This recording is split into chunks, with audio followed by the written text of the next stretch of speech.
何老板，以后我可就靠你养了。也可以啊，就是不知道你行不行啊？我可不养闲人。行，那就看我以后表现。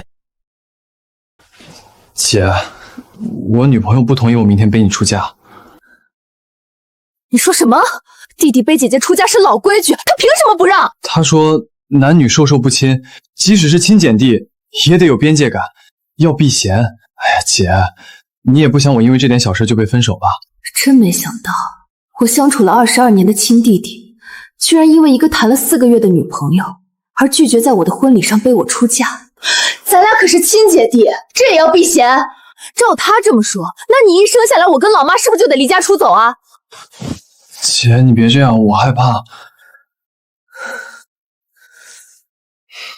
这件事你跟爸妈说了吗？他们怎么说？还没说，我怕老爸揍我。姐，要不你就说是你的主意，想让姐夫抱你下楼好了。他既不想得罪他女朋友，又不想要爸妈的责骂，所以就想出让我替他背锅的馊主意。既然如此，行，我明天不用你背了。那太好了，姐，你记得好好跟妈说一下，别说漏嘴了，不然老妈又得在我耳边唠叨。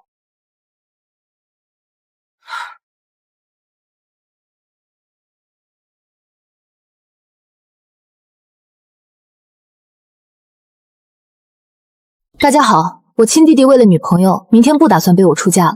现在有偿招一个弟弟背我结婚，红包6800，先到先得。爸妈，你们儿子怕他女朋友吃醋，明天不愿意背我出嫁。爸妈，你们儿子怕他女朋友吃醋，明天不愿意背我出嫁。姐，你说什么呢？咱们刚刚不是商量好了吗？你怎么突然变卦了？谁跟你商量好了？自己做了的事儿，还怕别人说不成吗？都别吵，先跟我说说到底发生了什么事。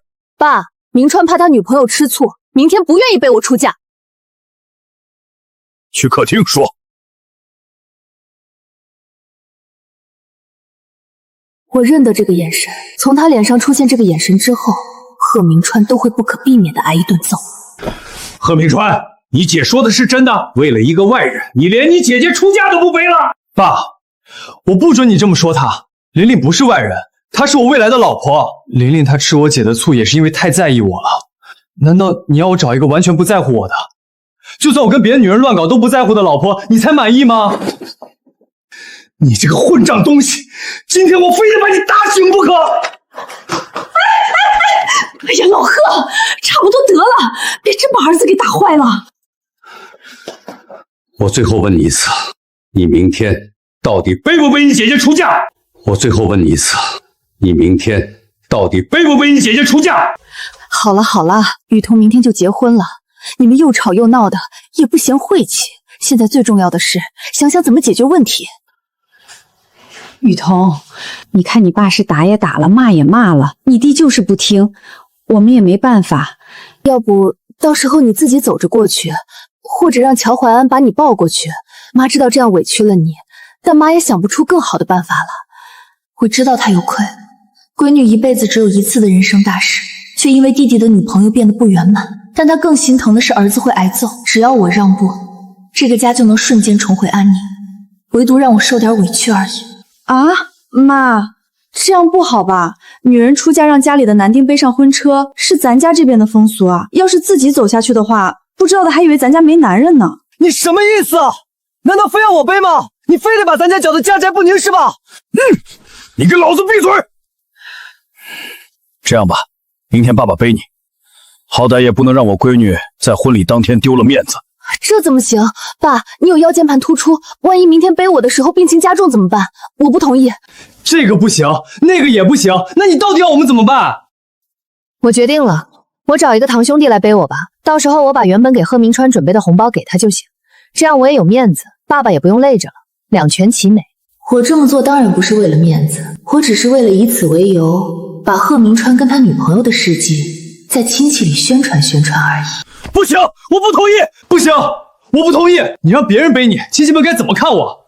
再说了，你凭什么自作主张把要给我的红包给别人？我都答应琳琳用这个红包给她买包包了。这俩还真是既要又要啊，既不想背我，又想要红包，还担心我把实话说出来让他没面子。是啊，彤彤，你得想想你弟弟啊。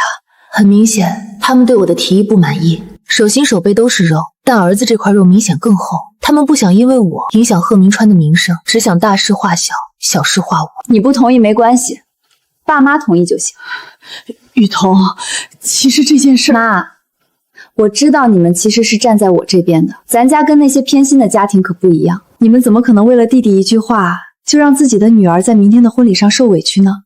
弟弟虽然年轻不懂事，但你们可是很明事理的，对吧，妈？我就是想给他们打个预防针。弟弟不肯，顶多算不懂事，但如果他们明目张胆偏心，连我找堂兄弟背都不让，一旦传出去，这可是要被戳脊梁骨的。对，妈怎么可能让你受委屈呢？就按你说的办吧。妈，怎么连您都不向着我了？您不是一向对我最好了吗？你还好意思说？再闹下去，我也不护着你了。看来，在这场没有硝烟的战争中，是我贺雨桐赢的。那么好，就这么定了。爸妈，我先回房休息了。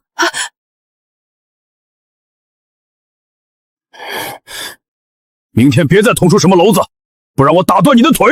哼！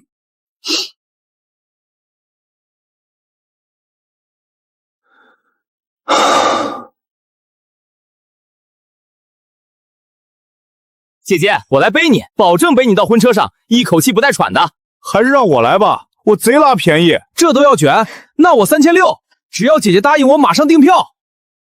你俩小子一边待着去，背你姐上个婚车，还真想要红包啊？雨桐啊，红包就不用了哈，明天我直接让我家老大背你就行。好嘞，爸，保证完成任务。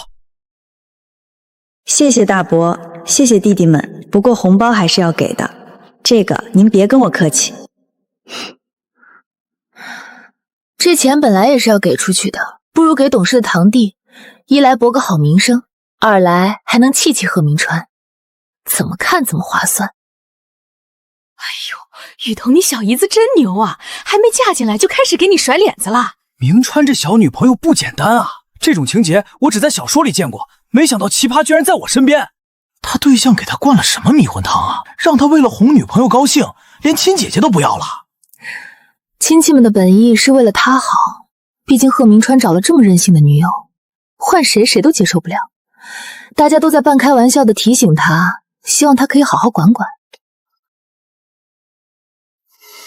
你们骂我可以，但我绝不允许你们骂琳琳。她就是太爱我了才会吃醋的，她很单纯，才不是你们口中说的那样。我是自愿为了她跟别的女人划清界限的。你们如果敢再诋毁琳琳一句，就别怪我翻脸不认人。可事实是，压根没有一个人说他女友的不是，这只是提醒。不过自那之后，也再没一个人愿意搭理他一句。为了你，我愿意与全世界为敌。致琳琳。我知道这是他对我的反击，不过我并不生气，甚至觉得有点可笑，因为他这样做对我并没有任何影响，反而只会让大家觉得他不懂事而已，简直是伤敌为零，自损1万。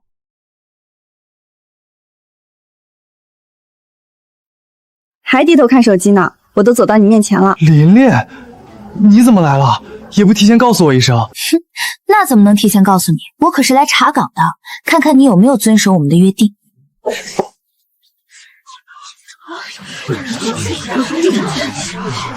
都看我做什么？我脸上有东西吗？看你好看啊！你这么美，把我姐这个新娘子都给比下去了。他们不看你看谁？这身真好看。贺明川，今天是我的婚礼，你女朋友穿得像新娘，你还踩着我夸她，这样合适吗？姐姐，这还用问？你这不是废话吗？我比你年轻5岁，当然比你好看了。明川也没说假话。是，我的小姑奶奶天生丽质。贺明川，你们两个真是没分寸也没规矩，在别人婚礼上穿白婚纱，是不懂什么叫教养吗？还敢说自己比新娘子好看，是不是太没有自知之明了？明川，你看的。淑妮姐，琳琳又没惹你，你说话怎么这么难听？闭嘴！你也不是什么好东西，就为了哄你女朋友开心，连你姐姐结婚都不肯背了。哪有你这样做弟弟的？这么多年，你姐真是白疼你了。在男友姐姐的婚礼上穿嫁衣，还不允许男友背自己的亲姐姐出发，两个人都太不懂事了。醉了，居然有人连男朋友亲姐姐的醋都吃。也不只是女方的问题吧，男的也有问题。他俩一个做精，一个耙耳朵，天作之合，俩人里面有一个正常人都干不出这事儿。你们都给我闭嘴！再多说一句，休怪我不客气。怎么的啊？你小子翅膀硬了是吧？你要跟谁不客气？为了他，难道你要把所有亲戚得罪一遍吗？那怎么了？琳琳值得。今天是雨桐结婚，别再动手了，闹大了让人看笑话。你这孩子变成这样，都是被你给惯坏的。老贺，你现在打也打不醒他呀。行了，明川，你赶紧带琳琳出去玩去吧。琳琳第一次来咱这儿，你赶紧带她到处去玩玩。不行，你的红包都没拿到呢，走什么走？难不成你要带我去压马路吗？行了行了，车都到了，别耽误时辰。贺安，快背你姐过来。姐，来，我背你上婚车。好，稳着点啊。放心吧，一口气不带喘的。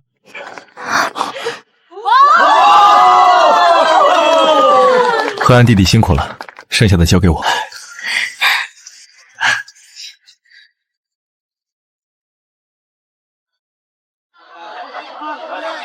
给，6800红包。谢谢姐，祝你们以后一直顺顺利利。谢谢妹妹，今天一定把事情都给你照看好。贺明川，红包，你快去领红包啊！连你堂弟都收到了6800，你这个亲弟弟怎么着也得收到1万吧？等你拿到红包，就能给我买全套化妆品喽。可是我今天什么也没帮上。怎么了？他再怎么说也是你亲姐姐，哪有姐姐结婚不给亲弟弟发红包的？快去快去！姐，那个我的呢？脸还真大，他竟然还真好意思跟我要。堵门红包而已，也就5块或者10块，这点钱我还是舍得给他的。才18块，运气还挺好，上百个红包里只有10个18块的，你真幸运。小区门口有个2元店，快去带你女朋友买化妆品吧。你这是什么意思啊？贺安拿6800，舒宁姐拿1280，到我这里就18块，你有这么当姐姐的吗？嫌少啊？那还给你姐姐好了。贺安背我出门，舒宁帮我招呼宾客，那是他们该得的谢礼。你什么都没做，还想跟他们拿一样多？作为姐姐，在婚礼时是要给弟弟红包不假，你也要背我上婚车啊！你拒绝背我，那我怎么给你红包啊？明川，妈给你红包，你别再闹了，妈现在就给你转1万过去。这还差不多。这怎么能一样？你妈的钱以后都是你的，跟你姐又没关系，这不就相当于你姐还是没给你红包吗？那就当你姐借我的红包好了，这还是你姐出的钱。那好吧，等咱们结婚以后，你可得记着，再去找你姐把钱要回来。好，都听你的。就你们这样还想结婚？做梦去吧！没了这俩瘟神，我的婚礼进行得无比顺利。从开场的宣誓到最后的谢幕，每一个环节都没有出什么差错，最终圆满结束。双方亲友的礼金加上嫁妆和彩礼，以及长辈们给的改口费，加在一块都超过56.8万了。这么多钱，发了！何老板，以后我可就靠你养了。也可以啊，就是不知道你行不行啊？我可不养闲人。行，那就看我以后表现。是贺明川打来的，奇怪，不知道他这个时候跟我打电话是什么意思。那就看看他还想闹什么幺蛾。亲爱的雨桐姐姐，结个婚你赚了不少钱吧？关你什么事？怎么不关我事？我是这个家未来的女主人。听明川说，你结婚不但彩礼没留给父母，还带走了不少嫁妆，就连办婚宴的礼钱都全部揣自己沟里了，哪有你这样当姐姐的？原来是盯上我的彩礼和嫁妆了，人还没进门就先来管我的钱。你觉得我做错了，去报警吧。你这是什么态度？你欺负人！贺雨桐，你太过分了！琳琳好声好气的跟你说话，想解决问题，你怎么能对她这副态度？解决问题？解决什么问题？让我把彩礼跟嫁妆全给你？那倒也不用，给一小部分就行了。怎么，胃口还没大到全都要？我跟琳琳商量的是，彩礼你可以自己留着，把咱爸妈给你的嫁妆还给我就行。琳琳说那些彩礼你自己留着傍身就行。听你这么说，我还得谢谢他大方。感谢倒不用，你你记得领琳琳的情就行，以后对她好一点。他还真是听不懂人话呀，给他个杆他就往上爬，哪怕他动一点脑子，也能知道我说的是反话吧。你想要我的嫁妆也行，但这是咱妈给我的，你让咱妈跟我要吧。咱妈如果跟我开这个口，我就还她。老婆，你别生气了，我永远都是站在你这一头的。我妈当然不会开口跟我要什么嫁妆，她虽然有一点多关心弟弟，但再怎么说也比弟弟那刚谈没多久的女朋友重要。更何况我弟这个女朋友，他压根儿没看上。妈，你快和我姐把嫁妆要回来，只要你开口，我姐就同意了。阿姨，我和明川以后结婚也要花钱，你不能什么都想着女儿，一点都不替儿子打算。我们家不重男轻女，给出去的嫁妆也没有要回去的道理，你能不能接受？能接受就嫁，不能接受就走。哪有你们家这么办事的？不把闺女的彩礼扣下来给儿子结婚就算了，还给他那么多嫁妆，这不是就是重女轻男吗？你居然还为了你那个闺女凶我，我这还没嫁过来呢，你妈就这样对我，等我真的嫁过来了还得了？妈，琳琳是我生命中最重要的人，为什么你跟我姐都要欺负她？为什么你们都要拆散我们？你不是不接受琳琳吗？行啊，断绝母子关系好了，以后你走你的阳关道，我走我的独木桥，咱们老死不相往来。我怎么养出你这么个儿子？你是要活活气死我啊！又来这套，想做苦肉计骗我是吧？妈，你睁开眼看看我。喂，你好，我妈晕倒了。现在需要立刻对病人进行人工呼吸和心肺复苏，你们现在按我说的做。妈，让开，我学过急救，我来按。有呼吸了，别围着，赶紧等救护车送医院。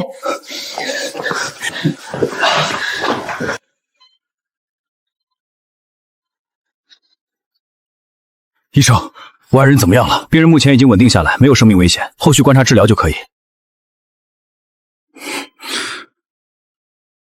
贺明川，你看你干的好事！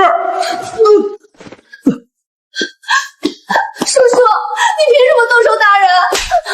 我不但打他，我还打你，你俩一个也别想跑！爸妈怎么样了？已经没什么大事了，你进去看看他吧。他当然生气啊，自己相濡以沫几十年的老婆，因为你们这俩货还差点命丧黄泉，打你们一顿都算轻的了。爸，你疯了吗？爸，你打我就算了，怎么能打琳琳呢？妈，这件事只不过是个意外，你为什么要把气都撒在我们身上？现在知道护人了。你妈倒在地上的时候，你又做了什么？至少是我和琳琳打的急救电话，不然她还不知道会怎么样。老子在上班，老子在给你赚你娶媳妇的钱。要不是你气你妈，你妈会变成这样吗？哼，只给明川一个人赚的吗？你闺女不也有份儿？别什么锅都扣在明川一人头上。谢谢你，琳琳，还好有你，谢谢你，义无反顾地站在我这边。你们两个都给我走！从今天起，我就当没生过这个儿子。好，这可是你说的。后来，贺明川还真带着宋若琳走了，拿着我妈之前给的那1万块钱，远走他乡。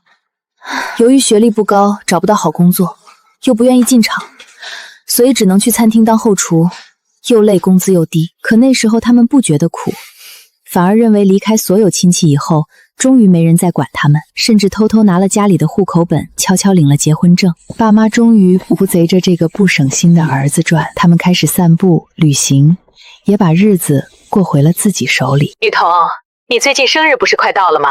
爸妈给你买了个金胸针，等回去就给你戴上。谢谢妈，你现在可真舍得给我花钱。自从上次的事情之后，他们就对我愈加上心。慢慢的，我竟有了如同独生女一般的待遇，甚至买房时给我们贴补了一大笔钱。我知道很大原因是他们觉得儿子靠不住，想靠我给他们养老，但我并没有多计较，难得糊涂嘛。他们也是爱我的，没真正苛待过我，吃穿住行都是能力范围内最好的，更何况他们有退休金，养老也不是大问题，所以我很乐于扮演他们乖女儿的角色。宋若琳怀孕后辞了餐厅的工作，贺明川转去手机店上班，平时要加顾客微信，通知新机到货、回复价格和处理售后。可在贺明川无下限的宠溺下，宋若琳的占有欲愈发的严重，乃至于看见贺明川手机里有别的女人，也要吵得天翻地覆，甚至大打出手。什么有那么多女人给你发信息？琳琳，那些只是手机店里面的客户，我跟他们根本就什么都没有。不管，不准你手机里有别的女人，快杀了他们！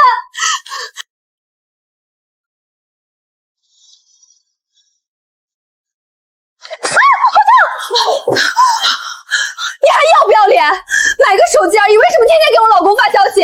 琳琳，你做什么？这是我客户。贺明川，医药费你们必须赔。这部手机我也不买了，我还要向商场投诉。梁女士，你听我解释。不好意思，这位女士，我立刻处理这件事儿。贺明川，你被开除了。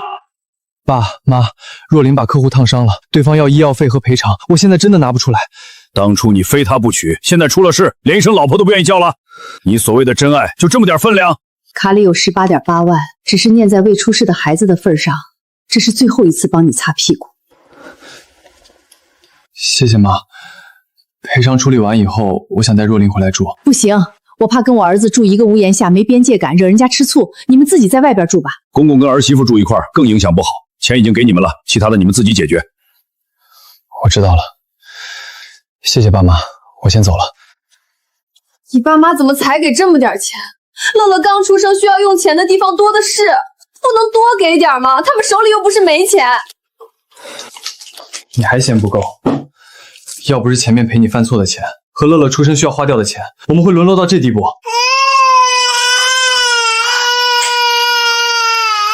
哭，就知道哭，你能不能让他闭嘴？他饿了，我白天要上班，晚上还要学着带孩子。你哪怕搭把手呢，别总为点鸡毛蒜皮的事儿跟我无理取闹。又成我无理取闹了。自从乐乐出生，你看我就跟看仇人一样。我生完孩子以后，情绪就是很敏感。你不安慰我也就算了，你凭什么还这么说我？你自己算算，你到底多久没好好关心过我了？我以前不是这样的，我以前从来不是这种天天揪着鸡毛蒜皮跟你吵架的疯女人。我真的受不了了。琳琳，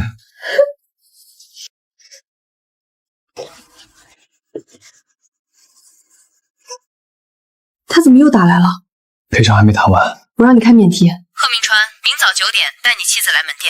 去做什么？道歉。我不去。宋若琳，你也在啊？那正好，我不用再说第二遍。你还想怎么样？医药费不是已经在谈了吗？医药费是医药费，你当着那么多人的面骂我，还说我勾引你长工，这句怎么算？你天天给已婚男人发消息，我怀疑你有什么问题。到货、价格、售后全是工作，聊天记录和监控都在，你看过吗？谁知道你删没删？琳琳，他没删，是我删了。你说什么？我怕你看见又生气。你现在才说？是我骗了你，但那些真的是工作消息。你们夫妻回家慢慢说，我只问一句，明天来不来？不来。9点不到，我把监控和聊天记录全交给调解人员，再去法院起诉。你非得让我当着所有人的面认错才肯算完吗？那天你也是当着所有人的面泼我要句公开道歉，过分吗？我们去。谁答应你了？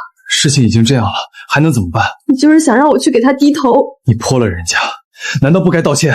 你帮他说话。我不是帮他，监控都拍下来了，我还能睁眼说瞎话吗？你现在觉得我特别丢人吧？我没这么想。你脸上都写着呢。我只是累了，工作没了，赔偿没谈完，房租也欠着，咱们不能再拖了。所以让我去道歉，什么事就都解决了？解决不了全部，最少能先解决一件。明早9点，过时不候。他们早就商量好了。不是他们商量好了，是咱们把人逼到这一步了。你怎么来了？明川给我打了电话，叫你来看我怎么丢人。你脑子里除了这个还有别的吗？要不是为了看笑话，你来干什么？怕你进去又闹，事情更收不了场。姐，你少说一句。你闭嘴！以前就是你一直打圆场，才把事情弄成这样。我不进去，我没办法当着那么多人道歉。那就回去，等法院通知。你也逼我？没人逼你，路就2条，你自己选。你说的轻松，丢脸的又不是我结婚那天，你穿着抢眼的礼服站在我旁边，还让明川当众说你比我好看。那时候你想过我丢不丢脸吗？都过去多久了，你还提？你也知道难受啊。琳琳，进去吧。你会站我这边吗？你没做的事儿，我替你说；你做过的事儿，我不能替你不认。你以前不是这样的。以前那样，把日子过好了吗？我就是怕进去以后，所有人都把我当笑话看。人家怎么看，咱们管不了。先把欠梁女士的话还给她。孩子还小，别一直占风口。进去把话说完，早点带她回去。梁女士要是不接受呢？那是她的事儿。你先把你该说的话说。我陪你进去。你别抢着说。好，你自己说。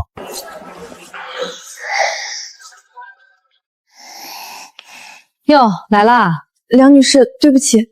为什么对不起？那天我没问清楚，就说你跟明川有事，还泼了你奶茶。还有呢？我当着那么多人骂你，也不对。他刚生完孩子，还抱着孩子呢，非得让他站这里说吗？他抱着孩子，人家就没被烫伤。我就是觉得人家刚坐月子，情绪不好也正常。他情绪不好，我能理解。可我胳膊起泡的时候，谁理解我？我不是那个意思。你别替我说了，是我泼的，我认。我也是觉得你不容易，我不容易，他也疼。不能因为我抱着孩子，我就什么都对。梁女士，我也道歉。你道什么道歉？我把工作消息删了，他一问，我就说没聊什么。时间长了，他越来越不信我，也把你牵连进来了。你到底删了多少？能找回来的都在，你想看，回家慢慢看。你还瞒了我多少事儿？两位，家里的事儿回家说，今天先谈赔偿。我只要医药费和道歉，不想听你们夫妻吵架。行。可男人天天加女客户，老婆真的一点都不能管？能管啊，回家查手机，回家吵都可以。可他跑来泼客户，这就不是两口子的事儿了。有气找自己老公，别拿顾客出气。那工作和私聊也得分清吧？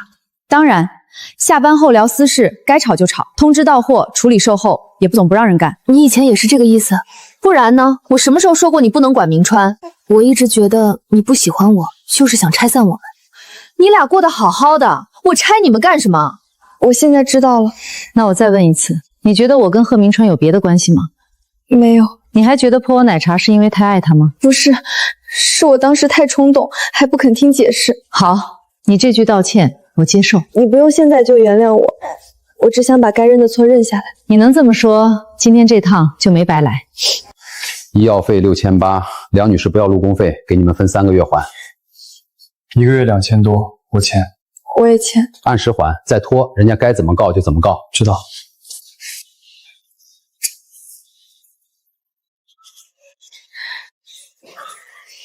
梁女士，谢谢你没把事情闹得更大。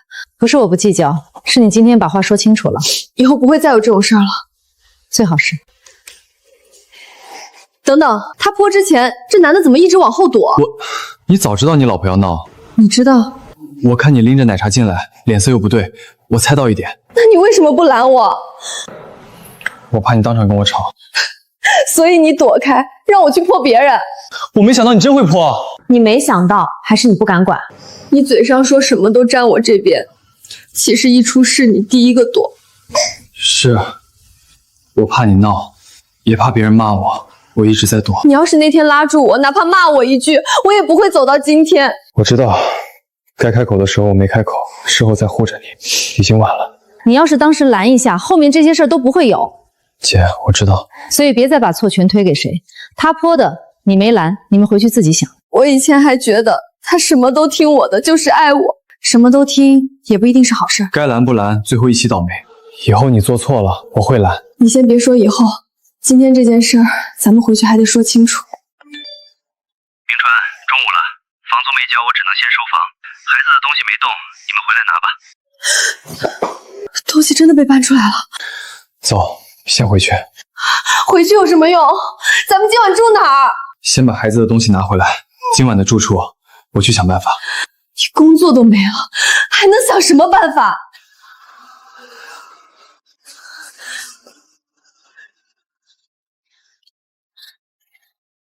想说什么？没什么。你刚才看我了。以前一出事儿我就找你们要钱，这次我不想开口。可咱们带着孩子真去住小旅馆吗？先住一晚，我晚上去找搬货的活。你一个晚上能挣多少？挣多少算多少。姐，说，我不知道该怎么说。那就想清楚再说。我们能回家吗？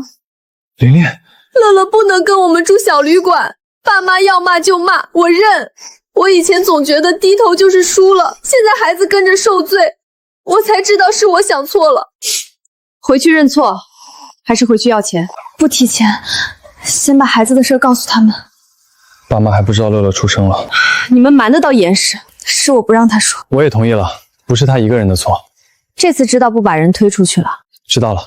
到了家我自己跟爸妈说，婚礼、嫁妆、泼人的事我都认。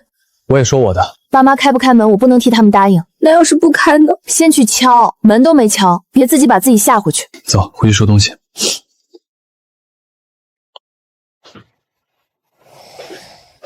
林川，怎么了？我以后还是会看你手机。可以。你不生气？我删过消息，你不信我也正常。那女客户呢？工作消息我不删，也给你看。那你姐呢？她是我姐。我知道。我陪她出嫁，照顾爸妈，过年回家，这些都正常。以前我不懂。我也不懂。你一说避嫌，我就什么都答应。我把避嫌当成了不许你跟任何人来往，连你亲姐姐也防着。该有的分寸我会守，可正常的亲情和工作我不能再躲。你以后不会什么都听我的了吧？不会，该拦你的时候我会拦。我可能还会跟你吵。吵可以，别再伤人，也别动不动让我跟家里断了。不会了。我也不躲了，你问什么我好好说。咱们还能把日子过好吗？我不知道，但总得试试。你后悔娶我吗？没有。真的？真的。我后悔的是，我什么都没准备好就把你带出来了。我也有错，我一直逼你选我，逼到最后，咱们谁都没有家了。对不起。别只说对不起，明天回去好好跟爸妈说。好。对不起，是我混账。你刚生完孩子，我只顾着抱怨，没想过你也很难受。我从来没那么想过。以后我们有话好好说，我不会再把什么都推给你。你要记得你所说的话。好。我们现在就去找爸妈他们吧。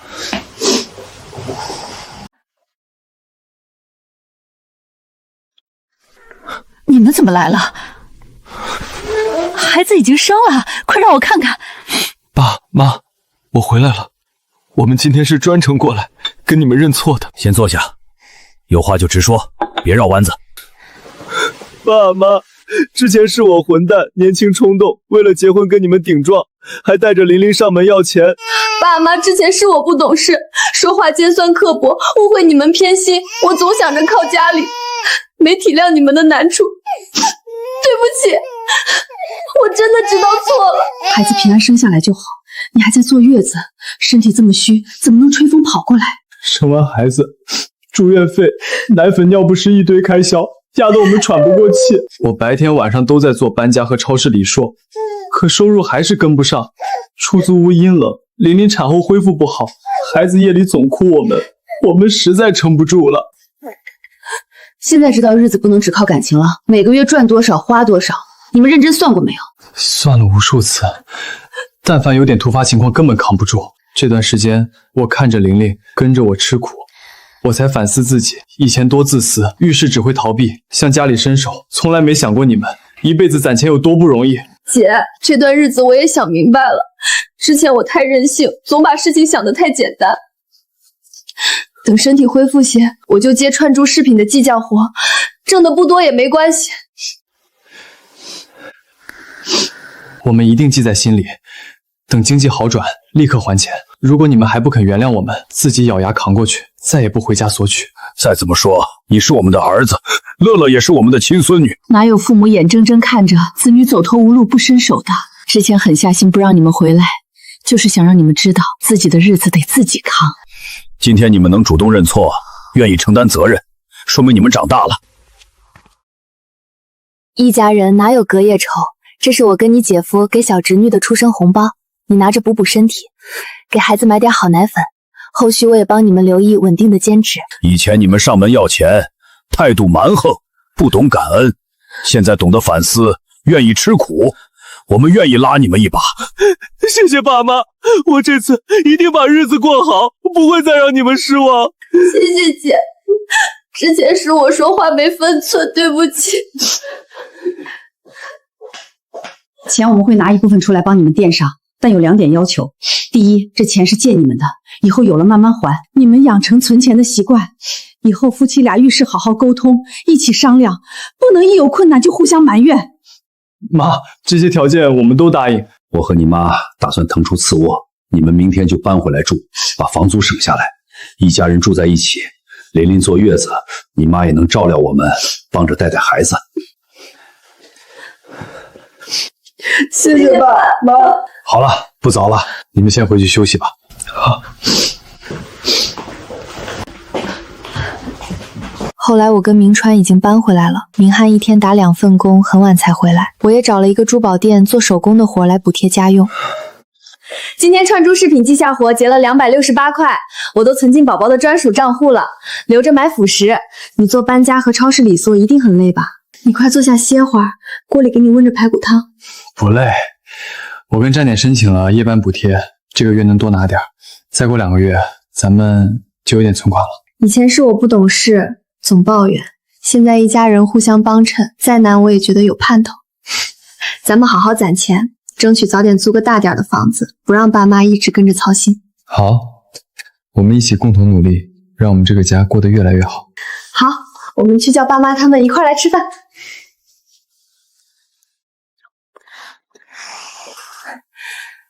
明川，我朋友那边的家居卖场缺周末库坟兼职，收入比你晚上理货稳定。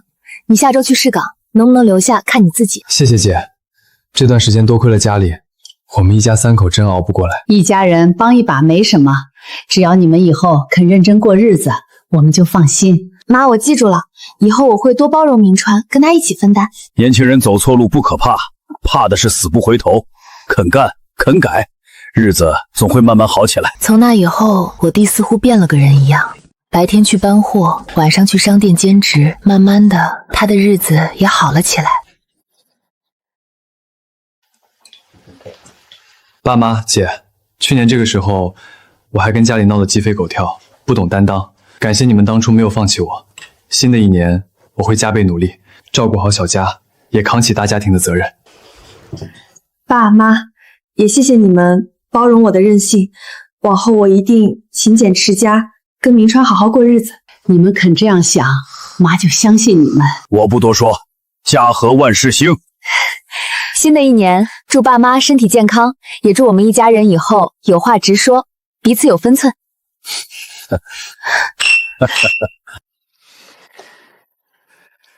要说明川啊，真是摔过一次跟头才长大。当年雨桐结婚那阵儿，我特意赶来喝喜酒，结果听说你为了对象，连亲姐出嫁都不肯背。那时候我就跟你爸说，这孩子被迷了心窍，早晚得吃大亏。表哥大过年的喝多了吧？这陈芝麻烂谷子的事儿，提他干嘛？爸，您别拦着。杜表叔，您刚才说的一点没错，当年就是我混账，拎不清轻重，满脑子只有自己那点儿女情长，让我姐在大喜的日子受了委屈，也让我爸妈在亲戚面前抬不起头。这事儿错了就是错了，到什么时候我都认。姐，我以果汁代酒敬你。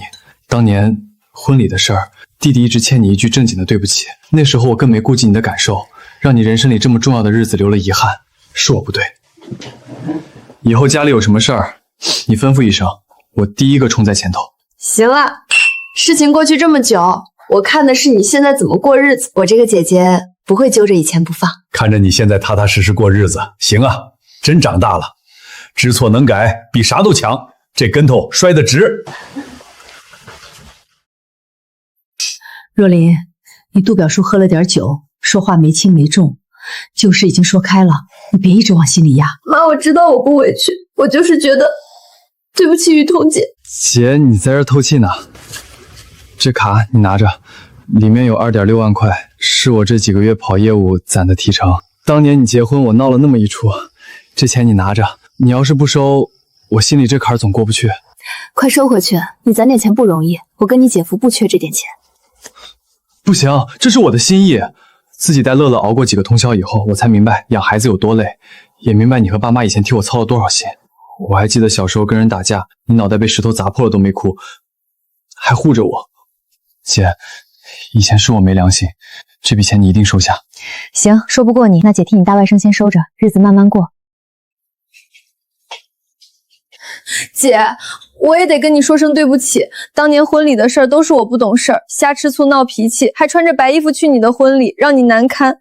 现在想想真的太荒唐了，你别往心里去。玲玲来，坐姐旁边。都过去了。那时候你们都年轻，只要你们现在好好过日子，把乐乐照顾好，比什么都强。你看你现在又能带孩子，又能做手工，多能干。雨桐夜里凉，快披上这件厚外套。看着你们姐弟几个和和气气的，妈这心里啊笑都藏不住。乐乐，看爸爸手里的响铃，来学着叫姑姑。哎呀，你别急，他才7个月，哪里会叫人？